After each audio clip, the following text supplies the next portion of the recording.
Historically, the agricultural sector worldwide has faced challenges with the adoption of technology and data. While the sector has seen significant increase in investments in agriculture technology, there are challenges in convincing growers to adopt new technologies, data, privacy, and security, and ensuring a solid return on investment. My name is Arun, and you are listening to the AI with Arun show. To understand the impact the data can have on food and agriculture, I'm very excited to welcome Dr. Dan to our show today. Dan is the Director of Agri-Food Data at EMILI, which stands for the Enterprise Machine Intelligence and Learning Initiative, where he leads the Canadian Agri-Food Data Initiative. This initiative is part of EMILI's mission to support the development and adoption of digital agriculture technologies. Dan oversees a unique combination of applied research, technology demonstration, and training programs aimed at driving collaboration across the value chain to strengthen the data governance capacity of the Canadian agri-food sector. Prior to his role at EMILI, Dan worked as a policy advisor and director of policy for the Canadian Federal Ministers of Agriculture and International Trade. Dan holds a PhD in engineering science from the University of Oxford. Dan, a very warm welcome to our show. Yeah, thanks a lot for having me. Great. Looking forward to the discussion. Awesome. So Dan, let's jump in. Dan, what initially drew you to the field of agriculture and public policy? That's a good question. I'm a mechanical engineer originally. You mentioned a little bit of that off the top. So, I had a bit of the first few chapters of my career were very much in that world.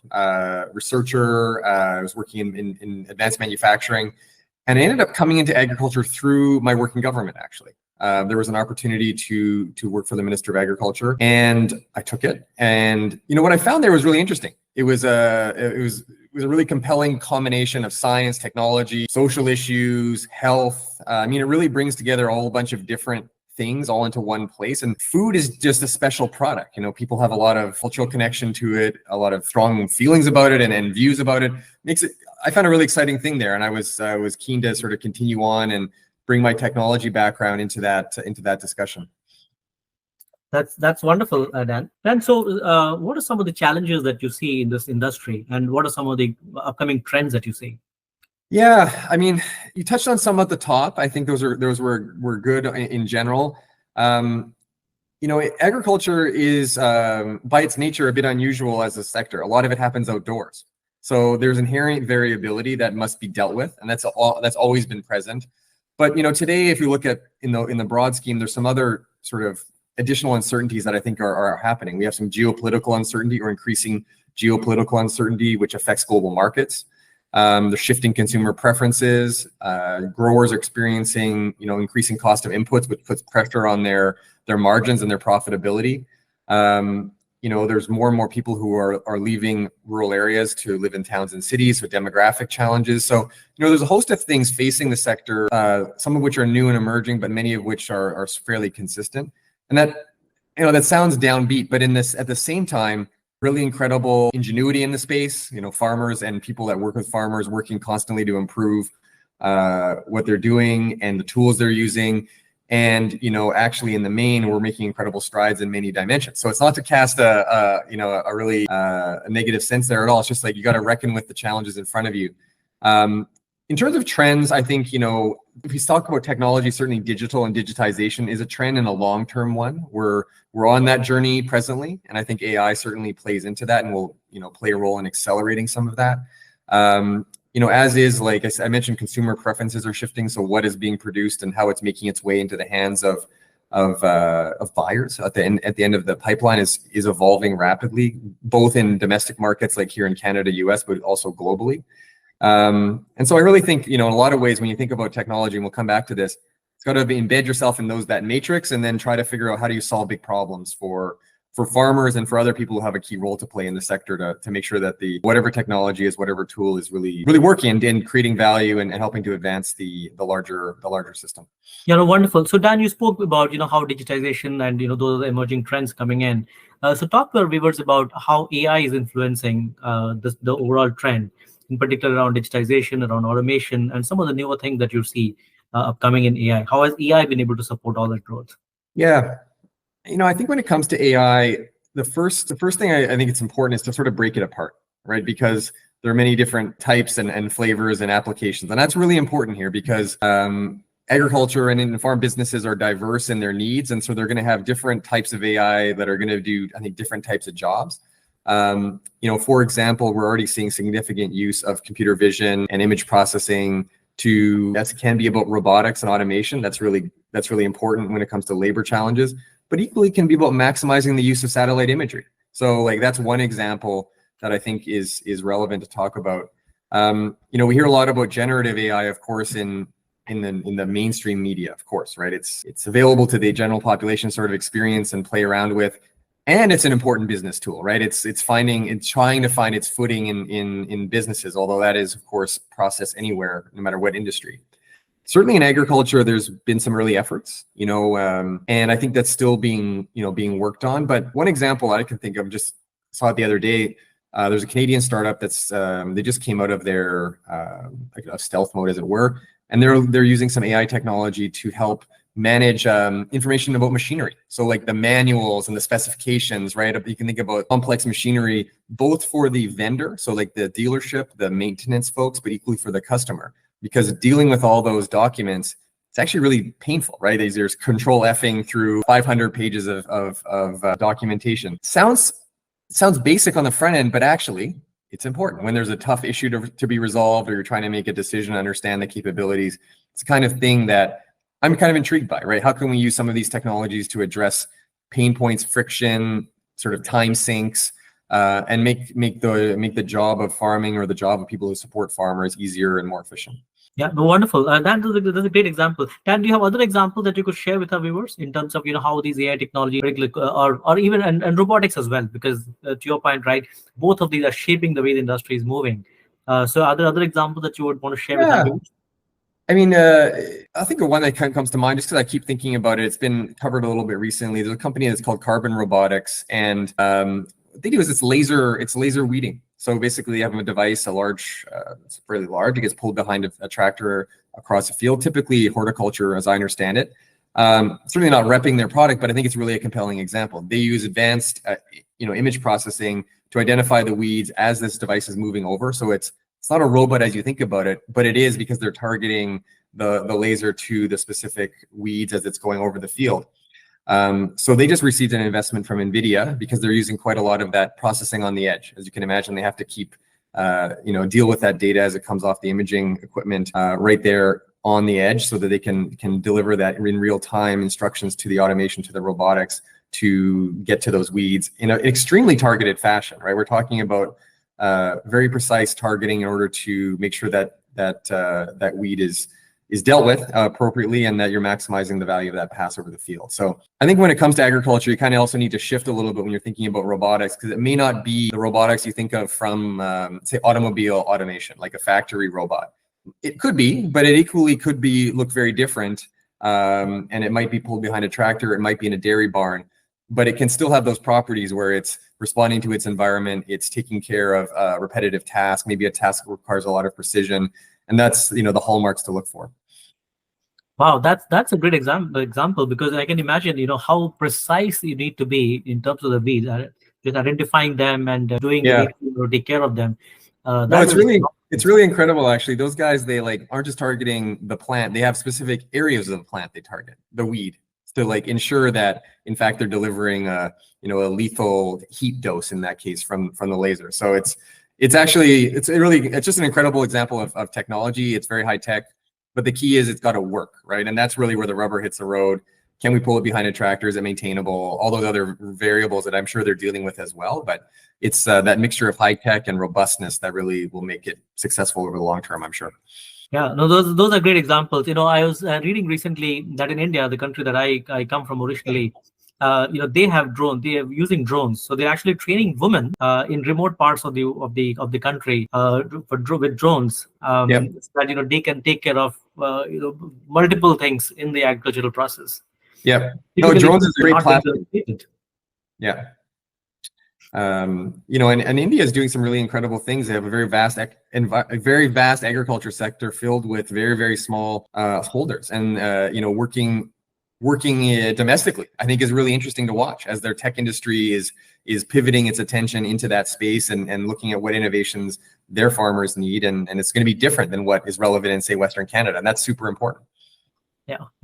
No, fascinating, Dan. Dan, what would be your advice be to somebody who's looking at technology or agri-tech, as we call it, for some ideas or some of the skills that they should be looking at in order to upskill themselves? Yeah, I think it's, if you're thinking about from the perspective of someone who's coming into that space, like again, breaking it down into two pieces. If we're talking about someone who's from the outside, like someone who's a technologist or maybe is interested in building a company or technology,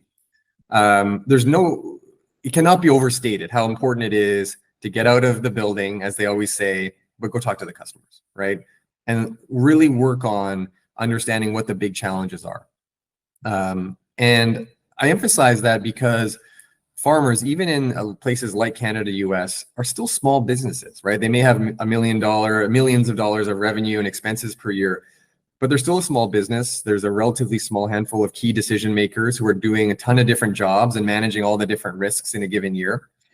And on top of that, they're also a small business, if you produce outdoors, that gets only so many chances for big changes, right? Every growing season, you're making a series of decisions about what you're planting, the different techniques, the different technologies, the different products you may be using.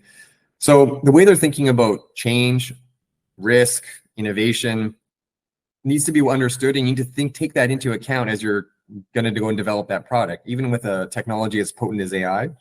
And many companies have struggled with that over the years. It's not a surprise, like getting that product to fit the market, to address the customer's need, always hard. But here it's like, it's worth spending that extra time and really building relationships and really getting to know that farmer, especially if you're not from that background. If that's your customer, really get in touch with them and figure out ways to understand what their big needs are within their small business, within their farm business. Yeah, no, wonderful. That's a great piece of advice for anybody who's listening in terms of how they can skill themselves. Dan, you work a lot in the data governance and the data policy part, right? So talk to our viewers about some of the future things that you see in terms of where this is headed, for both from a data governance standpoint, from a data policy, both in policy making and agriculture. And in particular, if you can also talk a little bit about the future of AI, the way you see it in the future. Yeah, and they definitely join up together, right? Because data, of course, feeds into AI technology. So it's much like cybersecurity, another near issue that I would say you have to sort of think of together in many ways. The origin of our work in data governance is really on recognizing that when farmers get asked about these technologies or sort of just talking about things, they're definitely going to talk about return on investment. They often turn to these questions of ownership, data ownership or privacy and so on. And it's an area where there's a lot of some uncertainty because it's not something maybe that they've had a deep experience in. And there's also a challenge of communication between the tech company and their client, their customer. So I think there's good amount of work just done strictly at the knowledge level, getting both sides to the point where they can interact better with each other, and customer to vendor really have a good conversation about what their needs are, what their expectations are. We're certainly playing in that space with some data literacy training, targeting or oriented towards growers. If I look out at trends, like where are we headed on some of this, I think AI has just accelerated and drawn in, much like cybersecurity has, just accelerated and drawn more people into the discussion around data, and that's good because it's made it a little bit more pressing and a little bit more urgent. And a good example of that is just recently in the last couple of weeks, the Canadian Federation of Agriculture, which is kind of like the Farm Bureau here in Canada, they decided to join the Ag Data Transparent organization. And full disclosure, I'm on the board of ADT. And I think their mission really was to be at the table, right? They're interested in the topic. They want to be at the table and they want to learn from others who've been involved before. And they published a paper as well, laying out some of the priorities that they're seeing for Canadian growers. So I'm just seeing an increasing interest there from growers, especially in Canada, which is good. If I take one step back again, I think we look globally, we're seeing different forms of either standardizations and regulations developing around things like AI or potentially developing.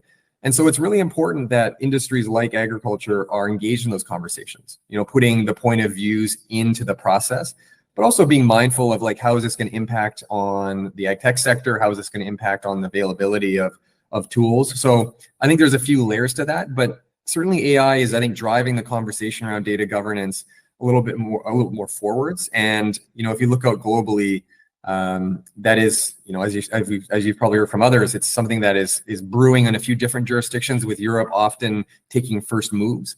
And so we do need to pay attention to what is happening in some of these other jurisdictions in order to inform what will happen, whether it's in Canada, US, or elsewhere. And that's really important.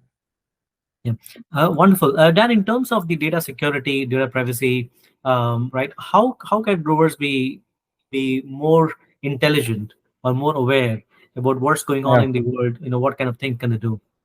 Yeah, I think it's a challenging environment, because you're like a lot of or challenging task, because in a lot of cases, you sign up to a new service or product, you're asked to consent to the terms of service, and you often maybe pass through those clearly. And that's understandable. They're lengthy, sometimes written in fairly dense ways. But I think, spending a bit more time there is a good first start. Download that document, do some maybe Control F to find key terms that you're interested in, and read the relevant sections if you have to. Spend as much time as you can. That's where a lot of this is described, right? This is where the company will describe what their approach is to managing your data, what they're asking the ability to do with it, what they're committing to you to how they're going to handle it. For example, like returning a copy if you choose to quit the service in the future. And there's kind of no substitute for that part. At some level, a lot of this is described in those agreements. And that is a place where, like, the Ag Data Transparent Organization can play a role. I'll give you an example there. This was created in response to US farmers. They went and created a set of principles, and that led to the creation of the Ag Data Transparent Organization, which is a voluntary process where companies can submit their contract and answers to more human readable questions about the contract in terms of their practices. And those are reviewed by a team of lawyers for making sure they line up, right? Does the answers to the questions, is it the same as what's in the contract? And that's important, because it also gives another way for someone who's maybe not a lawyer to, again, gain a better understanding of what the commitments are, and what the practices that the companies are doing. So I put a lot of emphasis on those agreements. It can be called a lot of things: terms of service, data use agreement, privacy policy. It's usually a sort of a bundle of different agreements. I think that's a good place to turn your attention. I'm not pretending that's easy to read, but it is sort of the nexus of the issue. And then when it comes to privacy in particular, I'm definitely not a lawyer, but it is important to understand if there's privacy legislation in your country or your jurisdiction, what it commits to. What are its scope? What is it requiring the company to do? So in Canada, we have both federal and provincial privacy laws, but it's focused on that personally identifiable information, right? So its scope is focused on a subset of the total amount of farm or agriculture data that might be out there.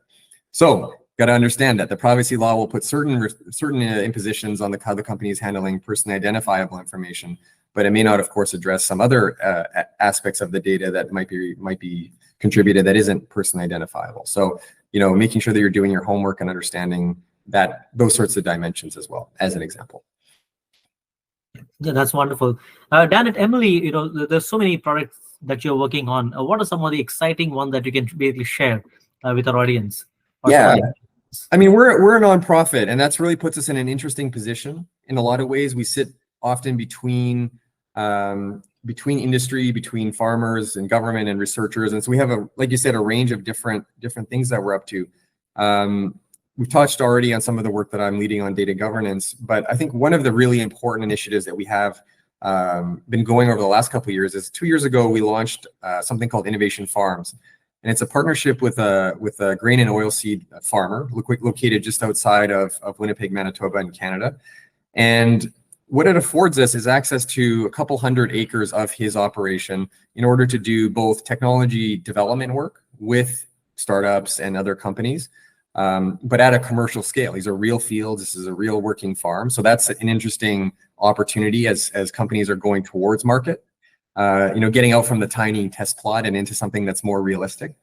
And then second is also a certain amount of the other side of that coin is around demonstration and validation. So, farming is a context-specific business. So, in our neighborhood, people in Southern Manitoba, farmers in Southern Manitoba, they would love to see a company test and validate and then show them that it works here with the soil, with the cropping systems and so on. And so that's another exciting thing that we can do there is for companies that are already in market, help them generate data and results so they can show instead of tell, that their product can really work in say southern Manitoba and the eastern part of the Canadian prairies. Over the last couple of years as well, what we've really figured out, or one thing we've really noticed, is how important, how much of an opportunity the place of innovation farms is also for engagement, education, training, meetings, all kinds of ways to bring people to a place where there can be, again, demonstration, but equally a meeting place that's very context specific, focused on that new technology and learning. And we've really been impressed and surprised by how much appetite there is for that side of the work there. And we didn't necessarily fully get that at the beginning, but I think it's going to be an increasing part of what we do there, is about engaging with, yes, growers, agronomists, the whole community that is interested in these suites of digital technologies. And that's not to say we cover the whole waterfront. We're in a region. We're focused on grains and oilseeds. There's lots of room for others to do similar things in other parts of the country, as there are in Canada and similarly in the US, but equally in other types of production. So I think it's an important piece of that innovation continuum, and we're really excited about the opportunity and the potential that it holds, across those sort of three main areas, and really supporting that adoption, both the development and adoption piece of the technology, which we think is really, really fundamental, putting those two things together. That's such a fascinating idea where, you actually, it's like a show and tell, right? Using technology, using new innovative models in agriculture, you can actually show the growers. It's right. And some of that's always been part of it. Like, there's been field days and there's been farmers who've been willing to host field trials for years and years. That's not new. What we're hoping to add is a dedicated space, a dedicated opportunity to do that, which maybe opens some new doors, right? Especially on things that are, if you're on the development side, tech development side, maybe that are a little bit more experimental, that are a bit, that wouldn't necessarily fit in some of those other models. And just having some dedicated space, like we have a building there that can host events. Well, that's huge too, right? Because then you're not in someone else, you're not in the way of that ongoing, operation that otherwise could play host. So it's just really sort of extending some of the things that have already existed, but we hope it fills an important niche. And yeah, like I said, there's others who are doing similar things. Like I'm thinking about, Grand Farm in North Dakota does some incredible work as well. They're just a couple hours south of us. Olds College is a great one in Ontario that's just starting up. So there's certainly a bit of a network of these sorts of places. Each of them is a bit different, but they fill an important gap.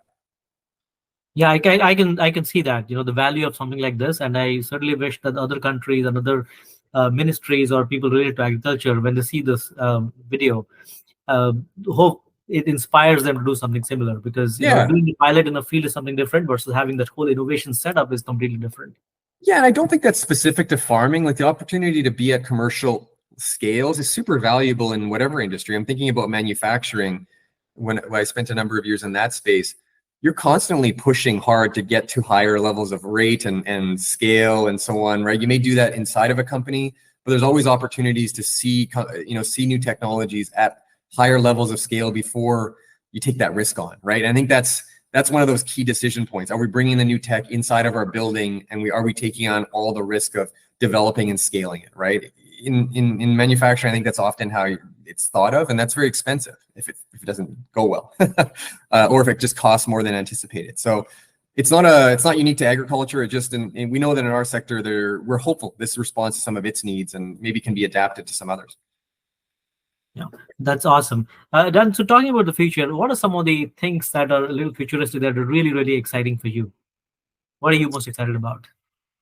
Oh, yeah, there's a lot. There's a lot to chew on there. I think I am optimistic about the technology. We've gone through a bit of a hype cycle in ag tech already. Like going back a few years, there was maybe some outsized expectations of how quickly it would come in and make an impact. AI is clearly going through some of that as well presently, but there's really some truly game-changing technologies in there, right? And that are going to find their footing. And we're seeing some of that in ag tech presently, where companies that are succeeding and so on are really, in producing new value and creating changes that I think otherwise were previously hard to imagine. And So I'm optimistic, even as we sort of work through that hype, that truly new and innovative things will find their way down to the end user, and that's the true test, right? Are things actually reaching end users and really making a difference? And I'll give you an example, just as for one, is about 5 years ago, John Deere bought a company. They're one of the biggest, of course, companies in agriculture, especially on row crop or like big grain and oilseed production. They bought a company called Blue River. They had a see and spray technology, so they could see weeds and spray them with herbicide. And they've been developing and integrating into their true product line over the last couple of years.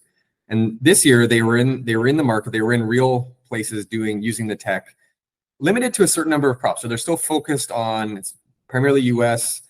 Soy, corn, cotton, things like that. But they showed results. They had 50% reduction. They were claiming a 50% reduction in herbicide use, which is less than they had initially talked about. But reports are that's still pretty meaningful, right? So I think that gives me some sense that like there's opportunities being created by some of the things that, if you go back a number of years, seemed a little bit, well, futuristic. So I'm keen on that. And when it comes to sustainability and so on, is definitely a challenging piece. Working through across the length and breadth of agriculture to improve its sustainability performance is a generational challenge. There's expectations of improving the performance there, but equally there can be win-wins. Reducing the use of fertilizer and crop protection products for farmers can help them reduce input costs, can drive and drive profitability and so on.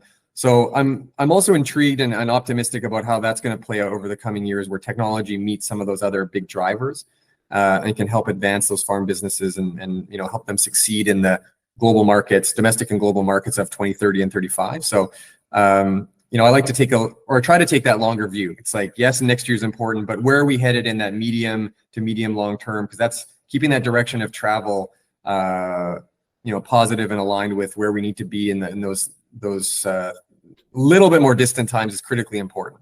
2030 seems like a long time away, but it's now down to 5 growing seasons. So it's going to come up quicker than we think. Yeah. Really, it's only 6 years away. And That's right. Hard to imagine. Awesome. All right. So Dan, we head to the last part of our segment, which is called the rapid fire round. Right. So are you set? Are you ready? I am. Fire away. All right. So here's my first question to you. ChatGPT or Google Gemini or Meta Llama? If you could use one for the rest of your life, what would it be?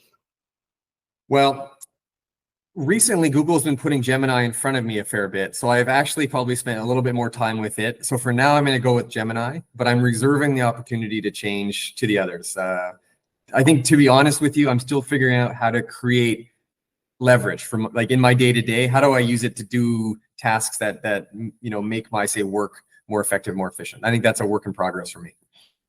Okay, but for now it's Gemini, all right? Yep. My second question is, what is the most overrated AI trend right now? I think we're coming down a bit on this one, or like it's subsided slightly, but AGI, like the talk that it's at X distance. I don't want to put a number on it, but we've heard those sorts of predictions in other technologies before. Fusion is 20 years ago. Fusion was always 20 years away and still 20 years away. The other one I'd say is confusing research with products, right? Both are important, but they're not the same, right? So even late stage research that's close to commercialization, it's not the same as creating a product that goes to an end user that they pay for, right? And I think there's a little bit of a fuzz around that. So I'd say that's something that's a little overrated. Okay, oh, that makes sense. Yeah. All right. The next one is, in one sentence, how would you define the future of AI in your field, in agriculture and policy making? It's very diverse. It's a very diverse field. And so, I think future of AI in agriculture is kind of all of the above. We're going to see a whole host of different AI technologies playing an important role, but over a period of time. And that sort of reflects the history of how technology and digitization has played out as well. And I think that's just that's going to be the process we'll see in AI as well. So it's 2 sentences, I think, but nonetheless. Okay, we'll take that. The next one, what's the one AI skill that everyone should learn today to be better prepared for tomorrow? At least for me, I think the one I'm trying to learn right now is how to use it to manage the flood of information we all encounter. At work, personal life as well, but like how can I leverage some of its capabilities and some things that it's good at to help me make better use of that sort of inevitable flood of information that we're all confronted with. So I'm not quite sure that's the skill, but I think that's the task that I'm looking to try and figure out and develop a skill around. Right. And the last one, if AI could take over one of your daily tasks completely, what would it be? At a very selfish level, I thought about this and it came to me very quickly: scheduling meetings. It seems really basic, but actually, you're always chasing people, getting their availabilities. I feel like that's in reach. It's something we could do, and it would actually give everyone back a certain amount of hours per week, and who works behind a desk or in those sorts of jobs, and that would be a win. So they can take that over anytime, as far as I'm concerned. Awesome. That's great. Dan, thank you. That was the last part of our show. So thank you so much for taking the time to talk to our viewers. No, thanks for having me. Great to chat, and hopefully this can be useful and drive some conversation for the channel. Of course. Yeah. Thank you, Dan. Appreciate it. Take care.